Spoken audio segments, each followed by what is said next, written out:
అందరికీ నమస్తే అండి. ఇప్పుడు ఎక్కడ చూసినా ఐపీఎల్ మ్యాన్యా నడుస్తుంది. మనం ఐపీఎల్లో ఇప్పటి వరకు చాలా మందిని చూసాం. ఎంఎస్ ధోని, విరాట్ కోహ్లీ, రోహిత్ శర్మ చాలా మందిని చూసాం. కానీ ఇండియాకి కాబోయే సూపర్ స్టార్స్ అండి మన వైభవ్ సూర్యవంశీ, ప్రియాంశ్ ఆర్య, ఆయుష్ మాత్రే. వీళ్ళు ఈ మధ్యన ఏ టీం మీద ఆడినా లేకపోతే ఆడకపోయినా రన్స్ కొట్టినా డక్అవుట్ అయినా ట్రోల్స్ మీమ్స్ అనేది చాలా ఎక్కువ అవుతున్నాయండి.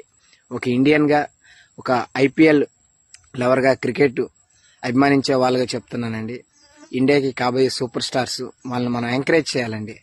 ఎందుకంటే వాళ్ళతో పోల్చుకుంటే మనం చాలా చాలా అంటే చాలా ఏం కాదు, అసలు ఏమీ లేదు. వాళ్ళతో పోల్చుకుంటే మననే ఇండియాకి అండర్-19 వరల్డ్ కప్ కూడా అందించారు వీళ్ళ ఆధ్వర్యంలోనే.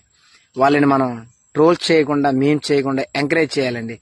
ఒక క్రికెట్ లవర్గా, ఒక ఇండియన్గా